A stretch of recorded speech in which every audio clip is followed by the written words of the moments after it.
안녕하세요. 전 파렴치한 사람의 말로를 끝까지 목격했던 40대 두 아이의 엄마입니다.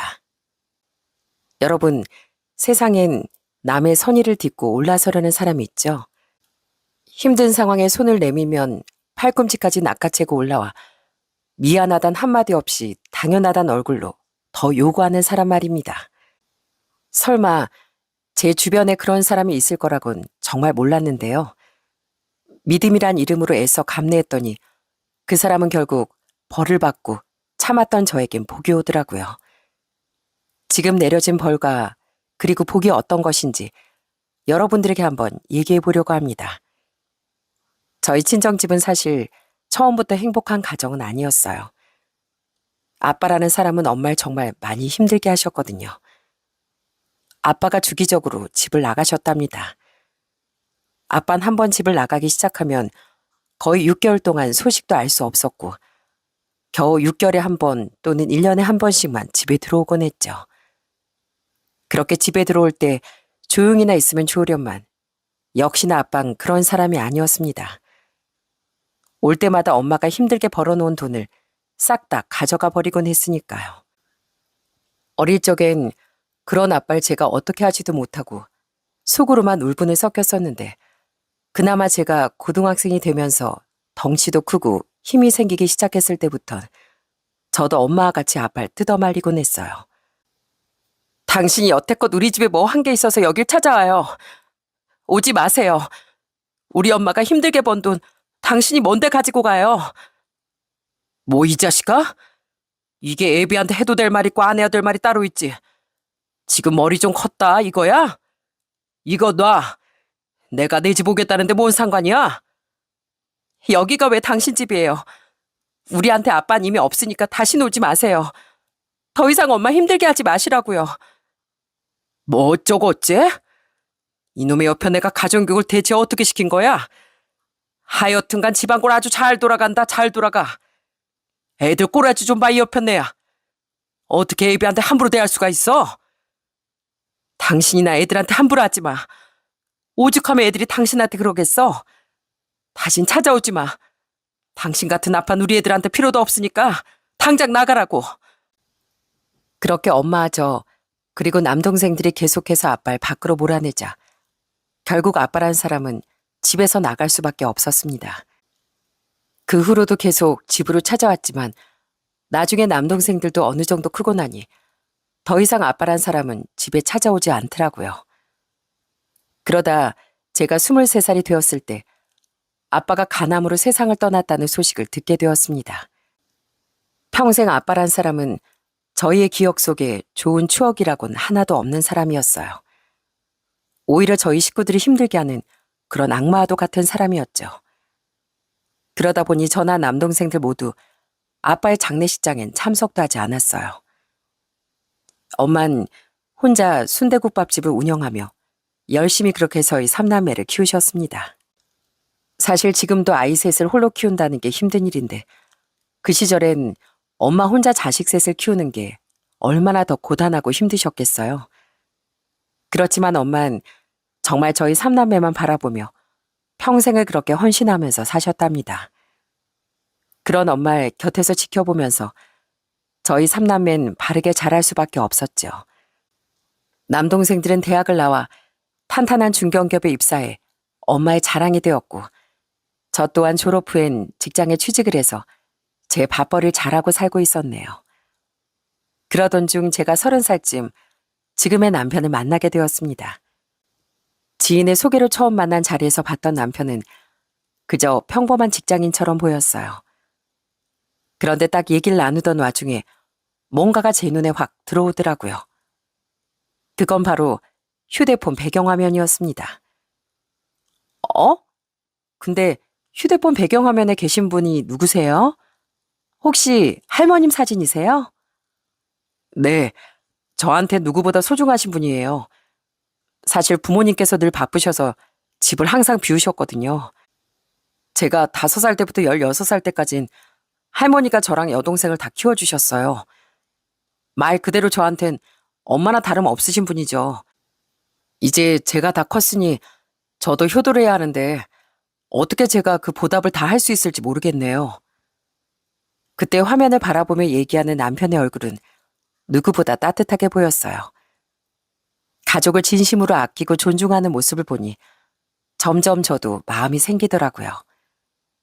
그렇게 우린 자연스럽게 연애를 하게 되었고 만난 지 1년 반 만에 양가 상견례까지 치르게 되었습니다. 사실 상견례 날 저희 집 식구들도 왔지만 시댁 식구들도 다 같이 자리를 했습니다. 그 자리에서 제가 좀 놀랐던 건 90이 다 되신 시할머님이 직접 그 자리에 오셨다는 거였어요.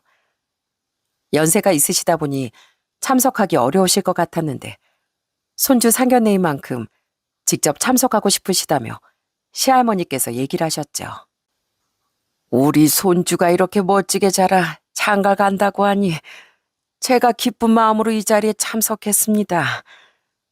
부족한 부분이 있을지도 모르겠지만 사랑으로 정성을 다해 저희 손주 키웠습니다. 부족하더라도 예쁘게 봐주시길 부탁드립니다. 아유, 아닙니다. 부족하기는요. 우리 예비 사이가 얼마나 싹싹하고 잘하는지 몰라요. 이렇게 사정어르신까지 와주셔서 저희 너무 기쁘고 감사드립니다. 저희야말로 저희 딸 정말 잘 부탁드립니다. 혼자 자식 셋을 키우느라 부족한 부분이 많았을 겁니다. 부족하기는요. 사돈께서 홀로 얼마나 애쓰며 자식을 키워오셨겠습니까? 이렇게 훌륭하게 자식을 키워내신 분이시니 분명 손주 며느리도 올바른 아이겠지요. 오히려 저희가 더 감사드립니다. 훈훈한 분위기 속에서 저희의 상견례는 무사히 마칠 수 있었답니다. 그런데 상견례 때도 그랬지만 양가 인사를 각각 갔을 때도 시할머니와 시부께선 따뜻하게 말을 해주시는데 이상하게 시모는 말도 잘 안 하고 가만히 계시더라고요. 전 원래 시모의 성격이 그런 줄만 알았습니다. 당시 시댁은 시할머니가 시부모님과 함께 살고 계셨어요. 시부랑 시모께서 외지에서 각자 일을 하느라 자식들을 돌보지 못해 시할머니가 오셔서 아이들을 키워주시며 그렇게 합가를 하고 지금껏 같이 살고 있었던 거였죠. 그리고 전 시할머니가 어떤 일을 하셨는지 듣고 나서 정말 깜짝 놀랐습니다. 시할머니는 무려 80대 초반까지도 시장에서 생선 장사를 하셨습니다. 그래서 시댁에 가면 항상 고등어나 갈치 이런 생선으로 만든 요리가 늘 올라와곤 했어요. 저도 생선을 꽤 좋아하는 편인데 시댁에 가서 밥을 먹을 때면 시할머니께서 늘 생선가시 발라서 제 밥 위에 올려주시기도 했어요. 자, 우리 손주 며느리 이것도 한번 먹어보거라. 내가 생선 장사할 때 우리 손주 며느리 왔으면 더 신선하고 좋은 걸 먹여줬을 텐데 참 아쉽구나. 할머님, 이것도 진짜 맛있어요. 어쩜 이렇게 생선을 잘 구우셨어요? 전 매번 집에서 생선 구워도 이렇게 안 되던데 너무 맛있어요. 남편이 할머님 고등어찜이랑 생선구이 세상에서 제일 맛있다고 했는데 정말 너무 맛있네요. 그러냐? 나야 한평생 생선 장사하면서 매일 생선 요리나 했으니 그렇지 뭐. 맛있다고 하니 다행이구나. 그렇게 투박한 손으로 직접 손수 가시를 발라주시는 시할머니의 모습을 보면서 남편과 시누이가 얼마나 사랑을 많이 받고 컸는지 한눈에 알 수 있겠더라고요. 특히나 남편의 여동생인 신우는 할머니에 대한 사랑이 정말로 컸습니다. 타지에서 직장 생활하던 신우는 명절이나 휴일에 시댁에 오면 늘 시할머니 방에서 같이 잠도 자고 생활을 하곤 했거든요. 멀쩡히 신우 방이 비어 있음에도 신우인 항상 시할머니 곁에서 떨어지질 않더라고요. 그 모습을 못마땅하게 생각했던 건 바로 시모였습니다. 으이구, 쟤는 어떻게 된 게 날 거꾸로 먹었나? 지 할머니만 저렇게 챙기고 어떻게 엄마를 안 챙겨? 야, 강은주, 너희 엄마 뱃속에서 나왔거든. 할머니보다 엄마를 더 챙겨야 하는 거 아니야? 내가 뭐 엄마를 안 챙겨. 그래도 나 키워준 건 할머니 덕이 더 크거든. 그치, 할머니? 오냐, 오냐, 우리 손녀. 이 할미가 우리 손녀 주려고 간식 숨겨둔 거 있는데 그거 넣어요 먹으러 가자. 늘 따뜻하고 온정이 많은 시댁 식구들 중에서도 시모는 유독 좀 까칠하고 신경질적인 사람이었어요. 특히나 제 결혼 초반엔 저에게 시집살이를 시키려고도 하셨던 적도 많았죠. 그런데 그때마다 절 막아주신 건 바로 시할머니였어요. 예, 너 저기 좀 가서 주방 좀 치워라. 안 그래도 너 오면 대청소나 한번 할까 했는데 내가 보니까 너 살림도 제대로 못하는 것 같은데 내가 좀 너희 집 가서 알려줘야 되겠다. 너 언제 시간 되니? 주말에 내가 바로 가마. 아이고, 네가 무슨 살림을 배워주긴 배워줘. 살림 한 번을 제대로 해본 적도 없으면서 아들 딸 낳고서 그때 이후론 내가 와서 살림이고 애들 보는 거고 다 해줬는데 네가 이제 와서 뭔 시집살이 시키려고 해. 밖에서 놀기만 했던 애가 갑자기 시애미가 됐다고 그러는 거요? 아휴, 어머님, 제가 무슨 뭘 밖에서 놀아요. 저도 돈 버느라 바빴던 거잖아요. 그러니까 하는 말이야. 너도 집에서 살림 안 했으면서 지금 똑같이 밖에서 돈 벌면서 일하는 며느리한테 뭐 하는 거야?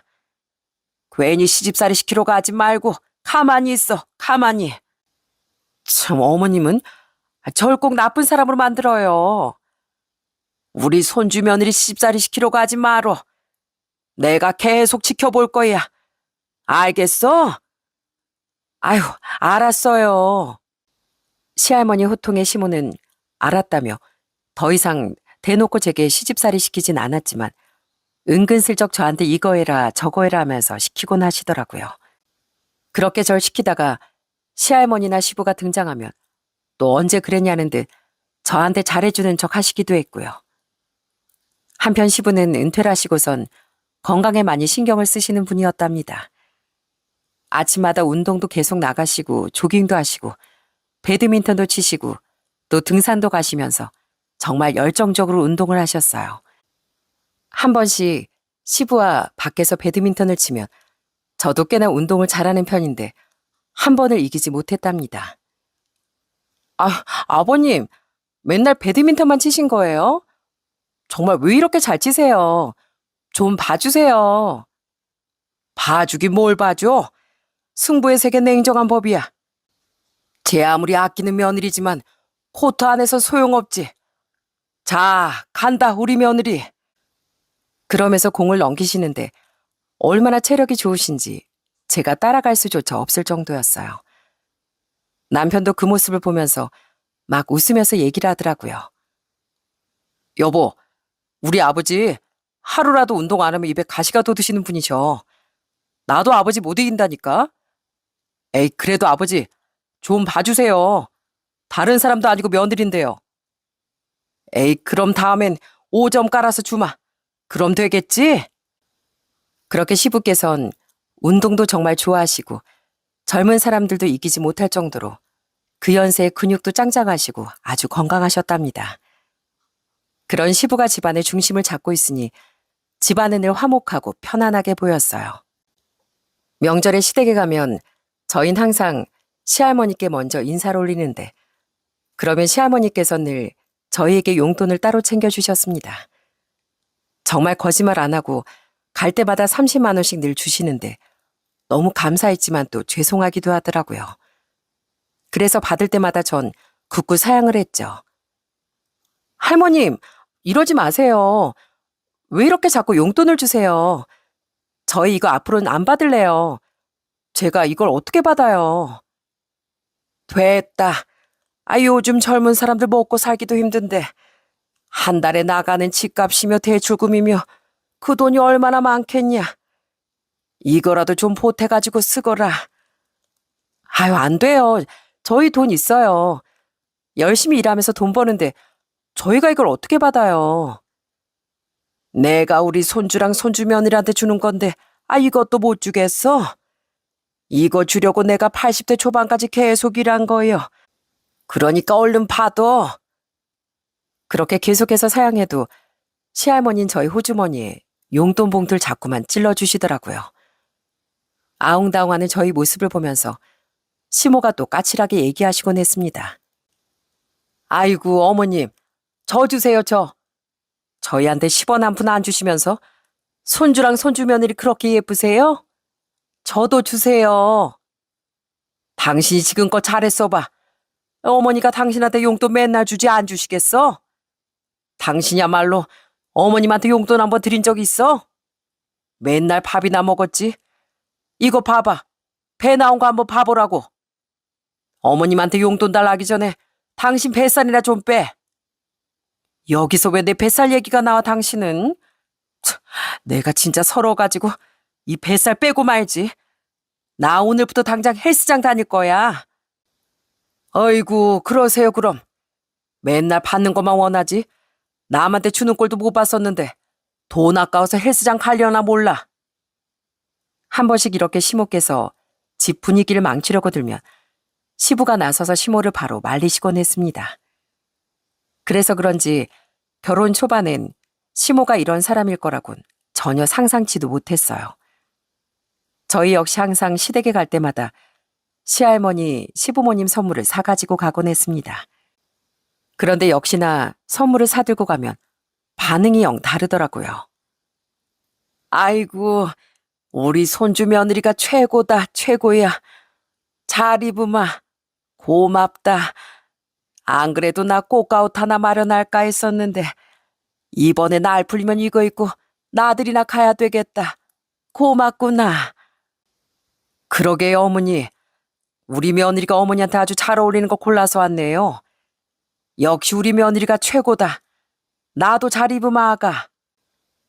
그렇게 시부와 시할머니는 제가 어떤 선물을 해주던 간에 너무 좋아하시고 칭찬 일색이신데 시모는 뭘 해줘도 못마땅해 하고 의심만 하시더라고요. 뭐야, 처음 보는 화장품인데 이거 어디 거니? 이거 싸구려 아니야?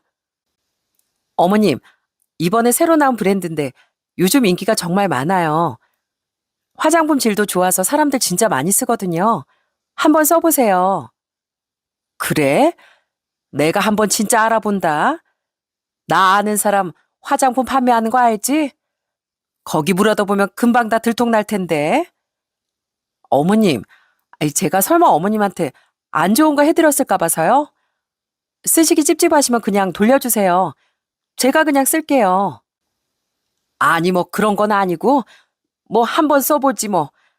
내가 피부가 워낙 예민해서 아무거나 안 맞아서 말이야. 그러게 선물 사기 전에 나한테 먼저 물어봤어야지. 난 고급 라인만 쓰는데. 하여튼가 한번 써보마. 이렇게 해줘도 좋은 소리 한번 못 들으니 시모한텐 뭘 해주고 싶은 생각이 잘 안 들더라고요. 그래도 다른 식구들도 너무 좋으신 분들이고 더군다나 남편도 저희 엄마에게 잘해서 크게 불만은 없었답니다. 남편은 퇴근하고 엄마 가는 순댓국밥집에 가서 종종 서빙이나 설거지를 도와드리기도 했어요. 그러면 저희 엄마가 늘 남편을 말렸지만 남편은 끝까지 엄마를 도와주었습니다. 거기다 일이 끝나면 항상 남편은 엄마의 어깨를 주물러드리곤 했어요. 장모님, 오늘 진짜 고생 많으셨어요. 장모님 손맛이 원체 좋으니까 손님들이 얼마나 많이 오는지. 장모님 진짜 힘드시겠어요. 마음 같아선 제가 낮에도 도와드리고 싶은데 죄송해요. 아유, 죄송하긴. 우리 강서방이 와서 도와주니까 오늘은 하나도 안 힘들어. 강서방 항상 이렇게 도와줘서 고맙네.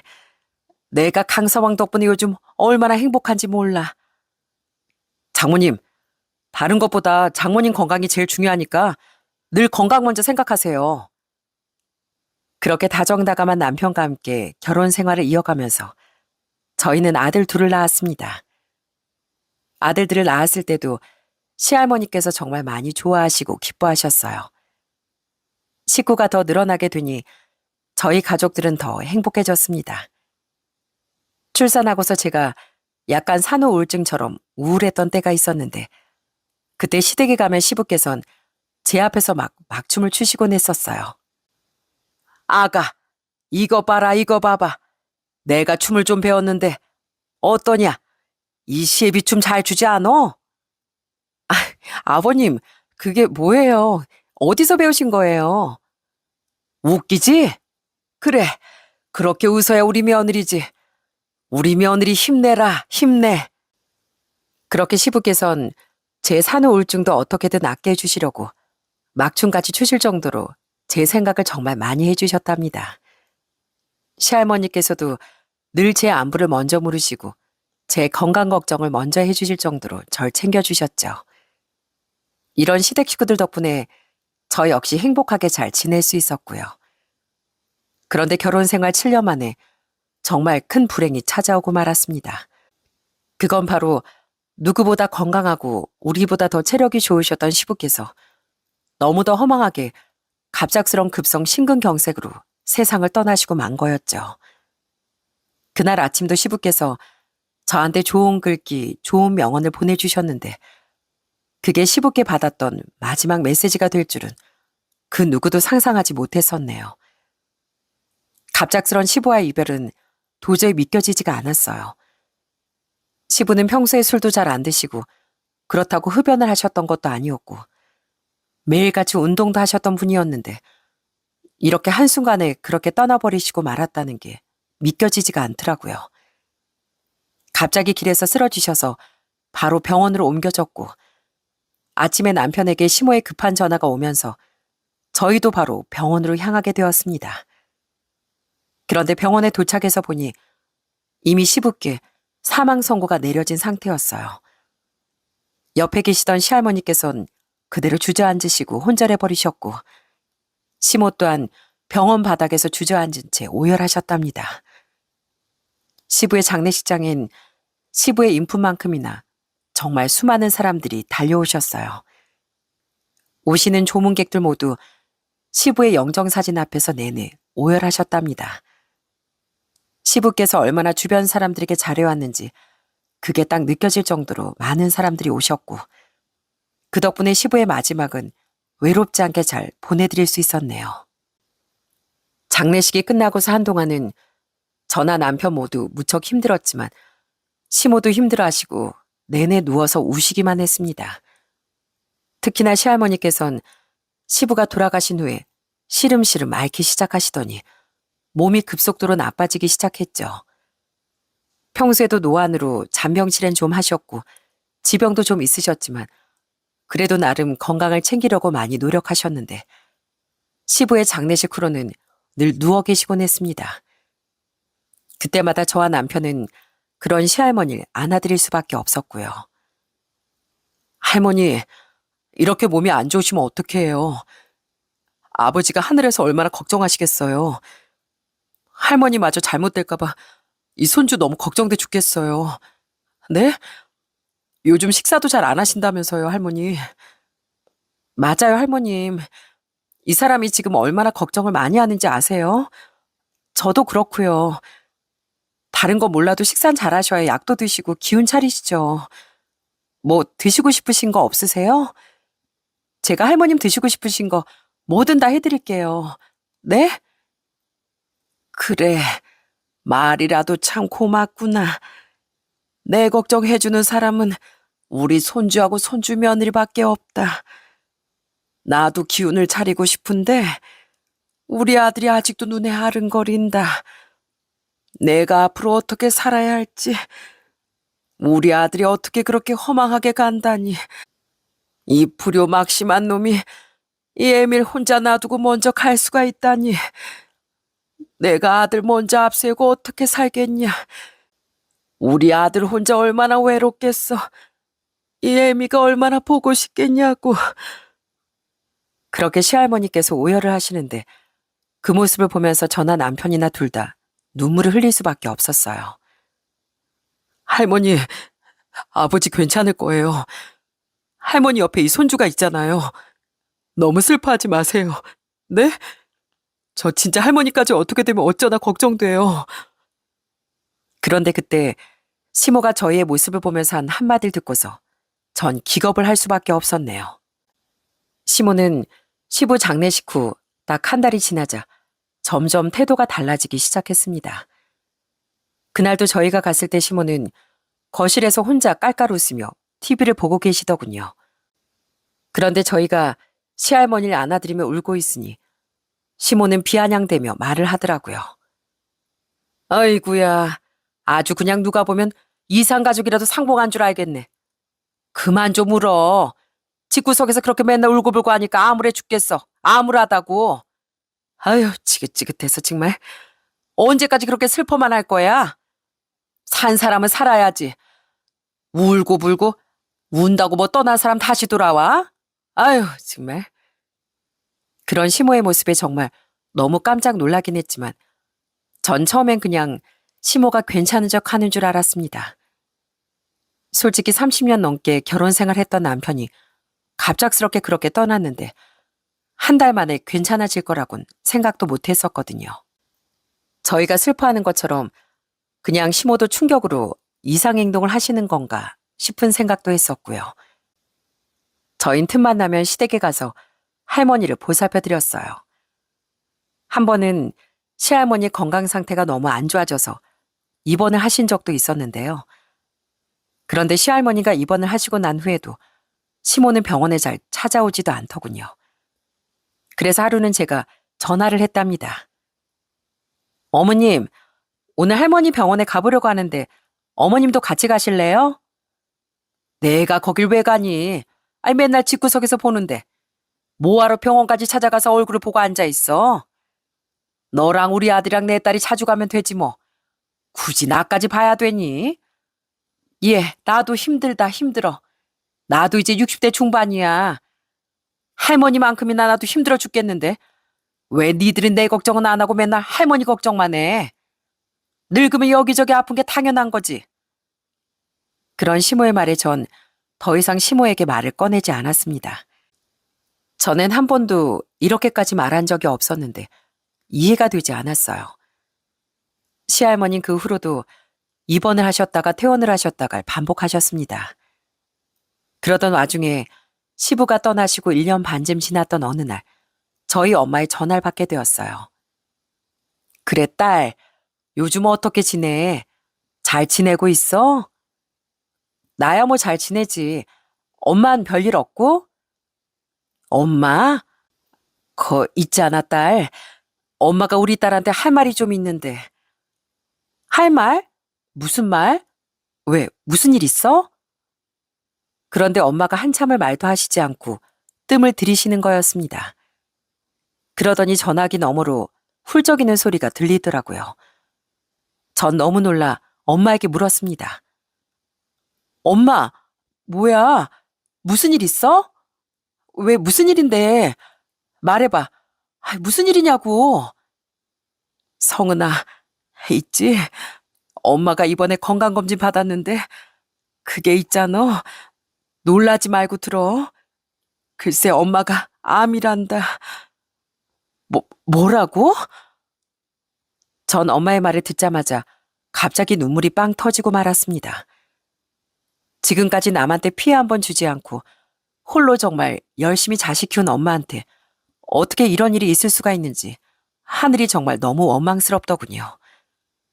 그래도 나름대로 한 달에 2~3번씩 친정에 가서 엄마를 돕고 매일같이 엄마 통화도 자주 했는데 엄마의 건강 문제를 발견하지 못한 제 자신이 너무나도 싫더라고요. 엄만 평생을 그렇게 자식들에게 희생하다가 폐암 판정을 받은 거였습니다.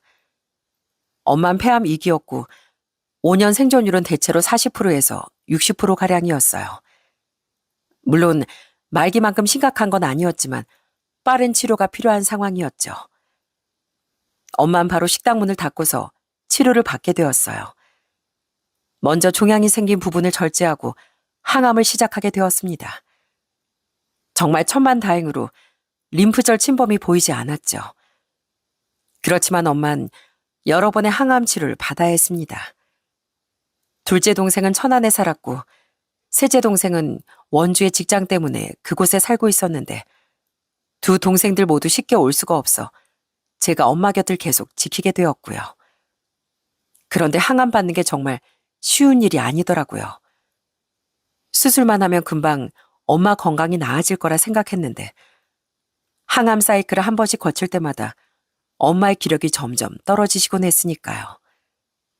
이게 또 후유증이 심할 때도 있어 항암하고 난 후에 오심이며 고열에 시달릴 때도 있었습니다. 그런 모습을 곁에서 지켜보면서 얼마나 마음이 찢어졌는지 몰라요. 그때 남편이 저에게 한 가지 제안을 했습니다. 여보, 우리 이러지 말고 우리가 장모님 모시고 사는 건 어떨까? 내가 보기엔 장모님 전보다 많이 힘들어 보이시는데 웃음기도 많이 사라지시고 불안해하시는 것 같아. 내가 갈 때마다 내 손을 꼭 붙잡으시는데 전보다 기력이 없으신지 꽉 잡지도 못하시더라고. 애들도 할머니 걱정 많이 하고 말이야. 그래서 말인데 우리가 같이 모시고 살면 어떨까? 여보, 정말 괜찮겠어? 아무리 그래도 암 환자랑 같이 사는 게 쉬운 일은 아니잖아. 괜찮지 그럼. 당신 어머니이기도 하지만 나한테도 장모님은 내 가족이잖아. 어머님이 지금껏 당신이랑 처남들 키우느라 얼마나 고생 많이 하셨는지 내가 잘 알고. 이젠 사위로서 내가 모시고 싶어서 그래. 어? 우리 그러자. 전 정말 남편의 말을 듣고 눈물이 절로 나오더라고요. 어떻게 이렇게 착하고 좋은 사람과 제가 결혼을 할 수 있었는지 그저 너무나 감사한 마음뿐이었습니다. 그렇게 저희 엄마를 모시고 살게 되었어요. 저는 직장을 그만두고 엄마와 같이 시간을 많이 보내기로 했습니다. 엄마는 저희와 함께 사시면서 조금씩 건강을 되찾고 계셨어요. 물론 항암을 받을 땐 여전히 힘들어 하시긴 했지만 그래도 손주들도 있고 곁에서 저와 남편이 살뜰하게 챙겨드리니 전보다 많이 좋아지시더라고요. 그런데 엄마를 모시고 온 뒤 얼마 지나지 않았을 때 갑자기 시모에게서 연락이 왔습니다. 그동안 사실 엄마 암 수술이랑 항암 때문에 정신이 하나도 없었거든요. 시모는 제가 전화를 받자마자 막 짜증을 내시기 시작했어요. 예, 너희는 아주 그냥 이 시애미가 어떻게 지내는지 궁금도 안 하니? 대체 요즘 뭐 하길래 연락도 통 없고 내가 이렇게 전화를 해야 되겠어? 아휴, 어머님, 그게 저희 친정엄마가 좀 몸이 안 좋으셔서요. 저희 집으로 모시고 옆에서 보살펴 드리느라 연락이 뜸했네요. 죄송해요, 어머님. 뭐? 너 지금 뭐라 그랬니? 집으로 모시고 오다니. 예, 너 지금 사람 차별하는 거야, 뭐야? 왜 난 안 모시고 네 엄마만 모시는 거니? 허이구, 그래도 내가 시애미긴 시애미라 이거야? 이래서 내가 며느리 필요 없다니까. 며느린 지 친정만 챙긴다더니 딱이네, 딱이야. 그래서 네가 내가 전화하면 바쁘니 어쩌니 전화 피하고 그랬구나. 참 너도 진짜 너무한다. 일단 알았다. 끊어. 너 앞으로 두고 봐. 그러면서 전화를 딱 끊어버리는 시모를 보면서 전 너무나 황당했습니다. 사실 엄마와 병원에 다니면서 종종 시모가 자꾸 전화를 와 이거 해줘라 저거 해줘라 이거 사달라 저거 사달라 귀찮게 하는 통에 어느 순간부터 제가 전화를 잘 안 했었거든요. 아들한텐 한 번을 안 하면서 왜 맨날 며느리한테 전화해서 그러시는지. 그래서 제가 점점 거리를 뒀었는데 또 트집을 잡으려고 이렇게 전화가 온 거였죠. 그런데 전 그때까지만 해도 도대체 뭘 두고 보자는 건지 이해를 하지 못했어요. 그리고 다음 날 저는 정말 말도 안 되는 상황에 경악을 금치 못했답니다. 다음 날 아침 이른 시간에 갑자기 집 초인종이 울리더라고요. 그래서 확인을 해봤는데 시모가 떡하니 문 앞에 서 있는 거였습니다. 전 너무 놀라 바로 문을 열었는데 보이는 광경에 다시 한번 경악할 수밖에 없었죠. 저희 집에 온 사람은 시모뿐만이 아니었거든요. 시모의 뒤로 시할머니께서 서 있으셨습니다. 아우, 넌 문을 왜 이렇게 늦게 여니? 아주 추워 죽는 줄 알았네. 빨리 이거나 받아 얘. 시간 없으니까. 어머님? 이게 뭐예요? 웬 짐가방이에요? 이건 이 시할머니 짐가방이다. 오늘부터 할머니 네가 모셔라. 네? 뭐라고요? 솔직히 말해서 내가 뭐 피 한 방울 섞인 것도 아니고 네 시아버지도 갔는데 내가 왜 네 시할머니 모셔야 되니? 난 엄연히 남남이잖아. 뭐 어차피 너도 지금 네 엄마 간병하고 있다며. 하는 김에 네 시할머니도 모시라고. 네 남편이랑 시할머니는 같은 피 아니야? 무슨 말인지 알아들었지? 아유 얼른 받아. 무거우니까. 전 시모의 말에 너무 화가 나고 어이가 없었습니다. 그 추운 날 어떻게 시할머니를 모시고 그 이른 아침부터 오실 수가 있는지. 게다가 시할머니 건강 상태도 안 좋은데 굳이 모시고 온 시모가 도저히 이해가 되지 않았죠. 시할머니는 기력 없이 시모 뒤에 서 있었고 고개도 잔뜩 숙여 아무런 말도 하시지 않으셨고요. 그때 소란스러운 소리를 들은 저희 엄마가 나오시더니 그 광경을 보시고선 먼저 나서셨어요. 아이고, 사장 어르신, 안녕하세요. 추우시죠? 얼른 들어오세요. 성은아, 얼른 안으로 모셔야지. 날이 많이 춥다. 사돈, 제가 오랜만에 뵙습니다. 어떻게 이렇게 만나게 됐네요. 아, 네, 그래요. 뭐 암투병 중이시라고. 예, 그렇게 됐습니다. 잠깐 제가 딸 집에서 신세 좀 지고 있네요. 예, 뭐 안타깝게 됐지만 빨리 완쾌하시길 바랄게요. 어쨌든 저희 시어머니 두 분이 좀 잘 봐주시고 그럼 전 이만 가보겠습니다. 그러더니 시모는 시할머니와 짐만 내려놓고선 바로 뒤돌아 나가버리시더군요. 정말 이게 무슨 예의인지 너무 황당했습니다. 시할머니는 아무런 말도 하지 못하시고 내내 눈치만 보고 계시는데 정말 그 모습이 너무 마음이 아프더라고요. 그 후로 전 암투병 중인 엄마, 아들을 잃은 시할머니 이렇게 두 분을 모시고서 생활을 하게 되었답니다. 처음엔 걱정이 많았는데 오히려 이날 이후로 저희의 생활은 확 달라졌어요. 시할머니께서는 내심 시모와 사는 것보다 저희와 같이 사는 걸 원하셨던 것 같았습니다. 엄마, 시할머니 두 분께서는 정말 서로 마음이 잘 맞으셨어요. 하루는 엄마가 항암을 받으시고 나서 좀 기력이 없으셔서 누워 계셨던 날이 있었는데 그날 시할머니께서 손수 닭죽을 끓여주신 적이 있었답니다.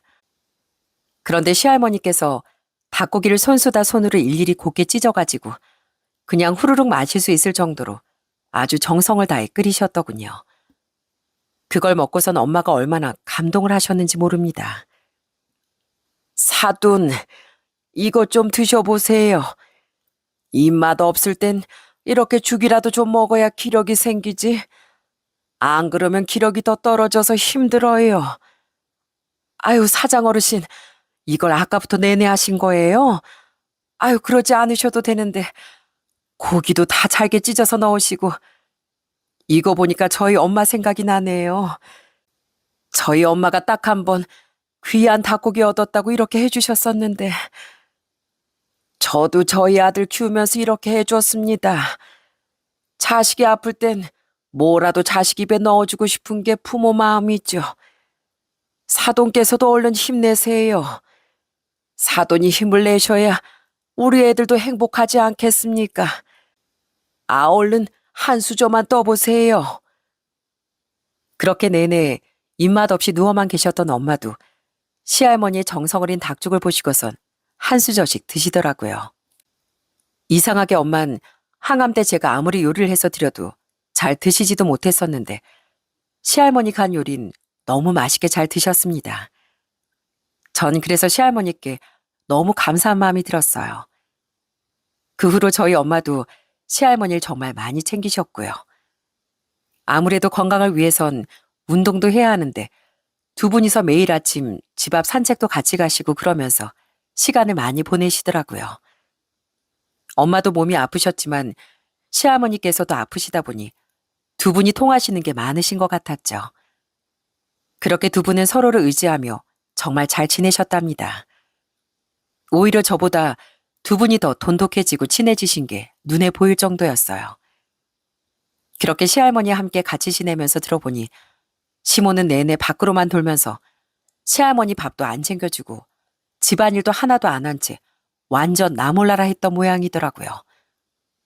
거기다가 시부가 돌아가신 지 2년밖에 되지 않았는데 남자친구까지 생겨서 같이 여행 다니고 있다며 시누이가 얘기를 해주더라고요. 뭐 어쨌든 시모도 시모 인생이 있으니 그거야 별 신경도 쓰지 않았지만 시할머니한테 하는 행동은 참 너무하다 싶었네요. 심지어 저한테 가끔씩 전화가 왔었는데 시모는 시할머니 안부는커녕 진짜 자기 원하는 것만 내내 요구하곤 했습니다.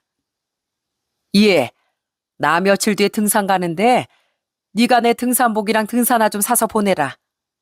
아, 그리고 선글라스 이런 것도 있으면 좋겠는데 그런 것도 좀 사서 보내고. 네? 어머님, 할머님 괜찮으신진 궁금하지도 않으세요? 내가 그걸 궁금해서 뭐하니? 네가 어련히 알아서 잘하겠지 뭐. 하여튼 간에 필요한 거 내가 메시지로 보내놓을 테니까 알아서 고급스러운 걸로 골라서 보내라. 싸구려로 보내지 말고. 정말 염치라곤 하나도 없었던 시모의 태도에 전 너무나 황당했지만 저보다 더 화가 난 건 바로 남편이었습니다. 처음에 남편은 시모도 혼자서 힘들 테니 종종 시댁에 들려 챙겨주려고 했었어요. 그런데 어느 날 저와 같이 시댁에 갔다가 정말 경악스러운 장면을 목격하고선 이내 남편의 마음이 완전 돌아서 버렸습니다. 그건 바로 시모가 새로운 남자친구와 시댁에서 살림을 차려버렸더라고요. 딱 시댁 문을 열자마자 처음 보는 남자와 같이 하하호호거리며 TV를 보고 웃고 있는 시모를 발견하고선 저와 남편 모두 너무 놀라 서 있었습니다. 그랬더니 시모가 또 아무렇지 않게 얘기를 하더라고요. 왔어? 아유, 니들은 어떻게 엄마 집에 오면서 손에 뭐 하나 안 들고 오니? 하여간 예의라고 눈꼽만큼도 없다니까. 엄마, 저 사람은 누구야? 아이, 저 사람이라니. 엄마 남자친구야, 남자친구. 네 새아빠 될 사람이라고. 엄마가 얘기했었지? 앞으로 여기서 같이 살 거니까 그렇게 알고. 뭐라고? 엄마, 여기가 어디라고 다른 사람 이렇게 함부로 들여? 어떻게 그럴 수가 있어? 어떻게 그럴 수가 있냐고. 남편의 시모의 말에 정말 얼굴이 시뻘겋게 변할 정도로 화를 냈습니다. 그런데 시모는 끝까지 뻔뻔하시더라고요. 뭘 어떻게 그래? 엄마 나이 고작 이제 60대인데 그럼 평생을 독수공방하면서 혼자 살리? 니들도 엄마가 혼자 사는 것보다 누가 이렇게 옆에 있는 게 더 좋지 않겠어? 그럴 거면 정식으로 인사를 하고 소개도 하고 천천히 친해진 후에 그래야지. 여기가 어딘데 이렇게 아무런 동의도 없이 이래. 이러려고 할머니도 내쫓았어? 이러려고 할머니까지 내쫓았냐고. 이 집이 엄마 거야? 엄마 것도 아니면서 왜 함부로 그러냐고. 아이 참, 그럼 엄마 집이지 그럼 누구 집인데? 아유 됐다. 너도 필요 없어. 아주 그냥 지 엄마를 무슨 존경할 줄도 모르고. 너 그딴 소리 할 거면 가. 네 얘기 더 듣고 싶지도 않으니까 가라고. 남편은 그 광경을 보고서 시모에게 엄청 실망을 했습니다. 결국 남편은 제 손을 잡고 시댁을 나와버리고 말았습니다. 사실 남편이 이토록 화가 난 이유가 있었어요. 그 집은 정말 시부가 뼈 빠지게 일하고 또 시할머니께서 열심히 생선 팔아 마련한 집이었거든요. 그런데 아무리 시부가 돌아가셨다고 해도 남자친구 거기 데리고 와서 산다는 건 남편으론 이해할 수 없는 일이었겠죠. 그 뒤로도 남편은 시모한테 연락도 하지 않고 명절에도 찾아가지도 않았어요. 시모도 그때 남편이고 시누이고 다 괘씸하다며 연락도 하지 않고 오히려 화를 냈었고요. 그러던 어느 날 저희는 이사를 생각하게 되었답니다. 엄마랑 시할머니 모시고 있고 거기다 애들도 둘이나 있으니 한 집에서 6명이 살기엔 25평 집이 좀 좁고 답답했거든요. 그동안은 그래도 거실에서 저희 부부가 자고 애들은 한 방에서 자고 시할머니와 엄마한테 방을 하나씩 내어줬었는데 이렇게 생활하다 보니까 좀 불편한 부분도 많더라고요. 그래서 좀 더 넓은 집으로 이사를 가야 되겠다 생각하고 있었죠. 그런데 어느 날 저희가 집을 알아보던 와중에 시할머니께서 저와 남편을 부르시더니 깜짝 놀랄만한 얘기를 하셨습니다. 예, 손주 며느라, 이거 바꿔라. 네? 할머님, 이게 뭐예요? 이거 내가 평생을 모은 돈이다. 이걸로 집 마련할 때 보태 쓰거라. 전 시할머니가 내민 통장을 보고서 정말 깜짝 놀랐습니다. 그 통장엔 정확히 2억 8,800만 원이 들어있었거든요. 정말로 시할머니께서 평생 일하시며 모아둔 돈을 잘 쓰지도 않으시며 아끼셨는데 그걸 저희한테 내민 거였고요. 할머님, 저희 이 돈 못 받아요. 괜찮아요, 할머님. 이거 잘 갖고 계시다가 나중에 할머님 드시고 싶으신 거 사드시고 할머님 필요한 대로 쓰세요. 아유, 됐다. 내가 이 나이 먹어 필요할 게 뭐가 있겠어. 언젠가 내 손주들한테 물려주려고 했었다. 이제 그때가 된 것 같아. 그러니 거절하지 말고 받아다오. 손주들한테도 참 고맙지만 난 우리 손주 며느리한테 참 고맙구나.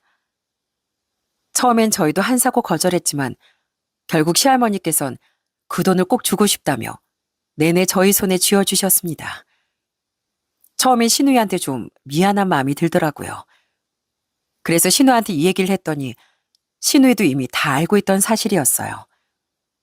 오히려 신우는 저한테 괜찮다며 얘기를 하더라고요.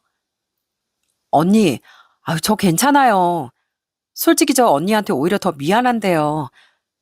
저희 할머니 지금 이렇게 모시고 살고 있는데 제가 언니한테 도움도 못 주고 전 그거 하나도 탐낼 자격 없어요. 그리고 하나도 섭섭하지도 않고요. 그러니까 언니 그거 받아도 돼요. 대신 할머니 잘 부탁드려요. 그렇게 저흰 시할머니의 평생 재산을 받게 되었어요. 그리고 더 깜짝 놀랄 만한 소식도 들려왔네요. 그건 바로 엄마가 집을 처분하시고서 그 돈도 저희에게 보태주신다는 거였습니다. 남동생들도 당연히 저희가 이사하는데 그 돈을 보태야 한다며 얘기를 했고 엄마 역시 당연히 집을 판 돈을 주셨답니다. 정말 그 덕분에 저흰 25평 집에서 38평 집으로 더 넓은 집으로 이사를 갈 수 있었습니다. 시할머니와 저희 엄마의 도움이 아니었다면 솔직히 그 넓은 집으로 이사 가는 건 어려운 일이었을 거예요. 아마 대출도 많이 받았을 거고 부담도 컸었을 겁니다. 그런데 두 분이 이렇게 모든 걸 다 내어주신 덕분에 저희 너무나도 편안하게 좋은 집으로 이사를 갈 수 있었던 거죠. 저와 남편은 시할머니와 엄마에 대한 감사함을 잊지 않고 지금도 어떻게든 더 챙겨드리려고 노력하고 있답니다. 지금 그 후로 2년이 지났는데 의사 선생님 말로는 엄마의 상태가 정말 많이 좋아졌다며 이대로 쭉 유지만 되면 몇 년 뒤엔 완치 판정도 받을 수 있을 거라고 하시더라고요. 이 모든 게 저와 남편 그리고 저희 애들과 엄마, 시할머니께서 서로를 배려하고 애정하며 지낸 덕분이라고 생각해요. 요즘도 저흰 하루에 꼭 같이 시간을 보내려고 노력하고 있네요. 특히나 저흰 항상 모여서 사랑한다는 말을 꼭 한답니다. 어머님, 사랑합니다. 우리 할머니도 사랑해요. 오늘도 감사합니다. 그래, 우리 사위 사랑한다. 우리 딸도 사랑하고 우리 손주들도 너무너무 사랑하고 또 우리 사장 어르신 이렇게 건강하게 곁에 계셔주셔서 감사하고 사랑합니다. 우리 사돈 정말 감사합니다. 저도 우리 사돈 참 사랑하고 우리 가족들 모두 사랑합니다. 이렇게 서로를 안아주며 좋은 분위기를 유지하려고 노력하다 보니 저희 집은 항상 웃음이 끊이지 않고 있네요. 지금은 시할머니께서 연세가 95세가 넘으셨는데도 아직도 정정하시답니다. 시부께서 떠나시고선 한동안 힘들어하시고 건강도 많이 쇠하기도 했지만 다시 건강을 되찾으셔서 지금은 잘 지내고 계세요. 그리고 저희 엄마도 많이 좋아지셔서 이젠 두 분이서 같이 김장도 담그시고 요리도 같이 하시곤 합니다. 얼마 전엔 신우이가 결혼을 해서 신우 가족들과 다 같이 여행도 다녀오곤 했어요. 가족 분위기가 좋아서 그런지 어딜 가도 사람들이 다 부럽다고 얘기를 해주시는데 그게 얼마나 뿌듯하고 기쁜지 모른답니다. 정말 건강엔 긍정적인 환경이 진짜 중요한 것 같아요. 특히 암 환자나 몸이 좀 안 좋으신 분들이 있는 집에선 더 화목하고 즐거운 분위기를 만드는 게 중요한 것 같고요. 그리고 시모는 전에 살았던 그 남자와는 헤어졌나 보더라고요. 그렇게 헤어지고 난 후에 자식들한테 연락해서 섭섭하다 서운하다 그러시는데 그때서야 자식들한테 말하면 무슨 소용이겠어요? 아무리 부모라고 한들 자식들한테 애정을 줘야 자식들도 부모한테 애정을 주는 거 아니겠습니까? 저나 남편은 정말 말 그대로 최소한의 자식된 도리만 하고 있습니다. 저도 물론 시모에게 잘하고 싶은 마음은 있지만 차마 이 사연엔 솔직하게 다 할 수 없을 정도로 시모는 막무가내고 아주 우격다짐이시거든요. 지금도 여전히 본인 말만 다 맞다고 하시는데 아무리 저희가 얘기를 해도 들으실 분도 아니고 그래서 지금은 그냥 시모한테 최소한의 도리만 하면서 살고 있습니다. 지금 바람이 있다면 같이 살고 있는 저희 가족들, 시할머니와 엄마, 그리고 저희 애들이랑 남편, 또 남동생들과 신우 가족들까지 모두 오래오래 행복하게 건강하게 살았으면 좋겠다는 것 뿐이에요. 가족들의 행복을 위해 제가 좀 더 노력해 보려고요. 제가 지금껏 살다 보니 진정한 가족이라는 게 꼭 피를 나눠야만 되는 건 아니더라고요. 서로를 아껴주고 배려하고 생각해주는 마음으로 그렇게 함께 지내다 보면 남이었던 사람도 자연스럽게 소중한 가족이 되는 것 같습니다. 반면 내가 더 많이 받으려고 하고 혹은 내가 더 잘났다고 생각하거나 내가 어른으로서 존중받아야 한다고 생각해 아랫사람을 휘두르려고 하면 그건 아무리 피를 나눈 가족이라고 해도 용서할 수 없는 일인 것 같네요. 여러분들 곁엔 겉만 가족인 사람이 아니라 속으로도 진정 서로를 아껴주는 가족들만 있으셨으면 좋겠습니다. 제 이야기 들어주셔서 정말 감사합니다.